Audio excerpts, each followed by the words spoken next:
The Los Angeles Guerrillas, who have been off the internet completely, it seems, for 6 months since Champs ended, and they're not back on the internet still. But Gentlemates, which we've talked at length about, seemingly and per rumors, were going to be entering the CDL this season.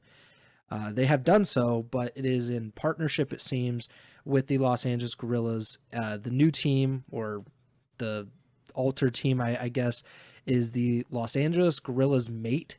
If I'm, I have no idea. It's a LAG M8, and that seems like how they're going to be doing things. Of course, the roster we already knew, so that's not much of a surprise. It was a confirmation. It basically, if you look at New York Subliners roster from 2023, the roster that won the world championship, you remove Hydra and you put in Lins, that is the roster. And of course, there are, I saw that D-Real is coaching it, which again feeds into those rumors of the NYSL minus Hydra plus Lins. So overall, just And confirmation now. How are you feeling about the possibly the worst team name in CDL history officially being confirmed? I'm gonna let you spit on that when we throw it back to you. It seems like you're pretty heated about that, and I do agree it's a pretty dumb name, and I wouldn't mind just like if we GA calling them that on the podcast for the season. We just refer to them as General Mates, but um. Yeah, the other thing, just real quick, that you were mentioning too was Marky B is going to be a part of the coaching staff. I think that's pretty cool. I guess that's a tie to LAG. LAG, and there was that whole thing. I'm pretty sure we talked about it on one of the podcast episodes a while ago, or might have just mentioned it in passing. But like Marky B put out a tweet in the summer around Esports World Cup, like saying like he was looking for work or whatever and wanted to stay in coaching but couldn't do challengers because he needed to like pay the bills and stuff like that. And um Cody, why can't I think of his name now? Oh, I can't think of the streamer that we were talking Isn't it about. like Expos or something? Exposed, yeah, geez, I can't believe I messed it up. He was the one who offered basically to like pay Marky B's bills for a whole year so that Marky he could. Bills. Yeah, I'm all over the place right now. Um, but nonetheless, yeah, I messed that up. But either way, that was a cool storyline. But now, obviously, it seems like that won't be necessary because he's got a gig with Mates. So that's good for Marky B, good for everybody involved. And yeah, it's nice that this is officially confirmed. Um, like you said, the name is definitely leaves a lot to be desired. I'm not gonna have any issues just refining them to Mates if that's what we decide to do. And yeah, I think we'll talk more about the roster and the stuff in a little bit, but it's obviously, like you said, the NYSL connection is there and trying to find some, success from a squad that did see success just 2 years ago. And obviously, a big piece is missing from that team.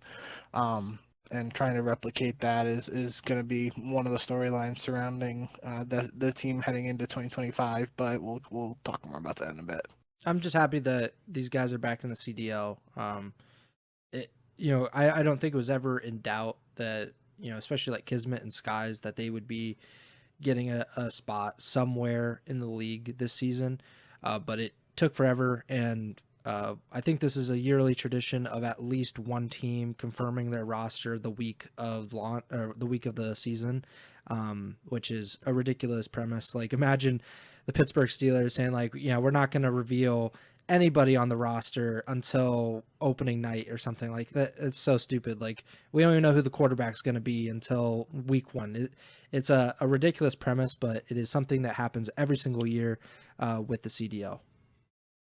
But So that was the case for the Steelers this year because Russ got hurt and Tomlin was being secretive, but point still stands. yeah, but he told George Pickens, and then George was like, "I'll tell the media now," and so it all worked out in the end.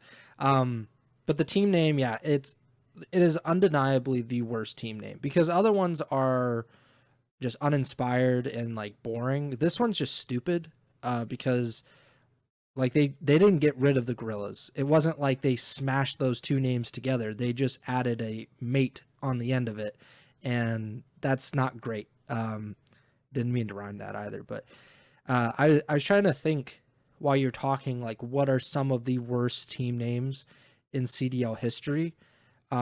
Subliners, not great to be honest. But again, I'm not I'm not too broken up about like that It grew being. on me. Yeah. I think NYSL was just a catchy way to refer to them. Sure. Um, I would say most of the team names are not great. I'm not even considering like the LA Thieves or like Optic LA, Optic Texas, Atlanta Phase, like that. That's whatever. Um, the And best even one, in my opinion, was Florida Mutineers. I love the yes, branding. I love I the like it a name. It lot. was unique. Um, so I'm kind of sad to see it go, but or that it's went. But I think the real winner, it didn't come to fruition, but it seemed like it was trending that way. If you remember, I'm sure you do, the Washington Demon Cats that was going to have Methods and those guys on it. And that ended up being the Boston Breach. Boston bought the spot, named it the Breach. I think that would have been a cool thing, but it did not work out that way. There were also those rumors back. I think Zoom has talked about it a couple of times on stream that before subliners there were some other options, and the one that always reminds me is the New York Pizza Rats. That would have been pretty heavily memed, I feel like, but I think Yeah. that's another one that would have grew on me with time. It's kind of just funny. It's like that would have been assigned to me. Like it's kind of ironic considering the COD League's trying to be more serious with like geolocation and Hmm. city-based franchising, and then you got a team called the Pizza Rats. Like that would have been kind of comical, but I think as time went on, I wouldn't have hated the Pizza Rats. But the other one too, you can't forget. As much as we have praised Minnesota for, um, how well they've done just as an organization from a branding perspective and communicating with media and the community and their watch parties and all that.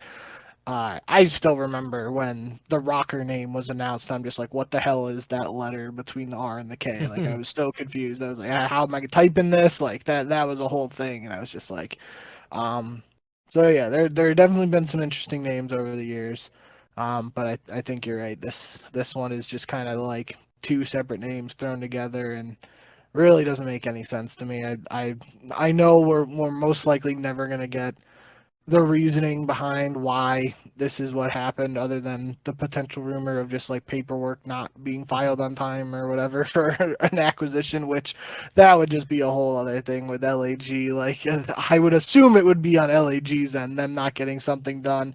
That's obviously all speculation. Not gonna throw them under the bus without knowing, but it would be par for the course for them if somehow like Gentlemates was trying to acquire the spot and LAG just like kind of sat on the offer for a little bit, because there were rumors, to be fair, of plenty of organizations being interested in LAG spot Hmm. and numerous spots in the CDL. So I wouldn't be surprised if LAG was like trying a little. I mean, they've definitely spent a decent amount of money. We've talked enough about the ownership group, how much money they actually have, yada yada, all that stuff. But I wouldn't be surprised if they were trying to like leverage that Gentlemates offer or whatever the situation was and be like, hey, Team Liquid, hey, Fnatic, you guys want to come in? This is what we're being offered right now. And then they just took too long with that. And the CDL's like, yeah, screw you guys. Hmm. We're moving forward. You got to figure it out. And then Gentlemates is like, well, what the hell? We had this offer. So LEG's like, oh, okay, we'll just throw your initials at the end of the team name and call it a day. Yeah, I mean, it wouldn't surprise me. Anything with Gorillas at this point is not surprising whatsoever. Um, Other than the fact that they are legitimately existing in any shape or form in the year 2024 and probably the year 2025. I don't think we can guarantee that the name Gorillas will be a part of the CDL in 2025, but it seems a lot more likely now that we've gotten this official confirmation. But anything can happen in the CDL, I guess, and especially when it has to do with the LA Gorillas.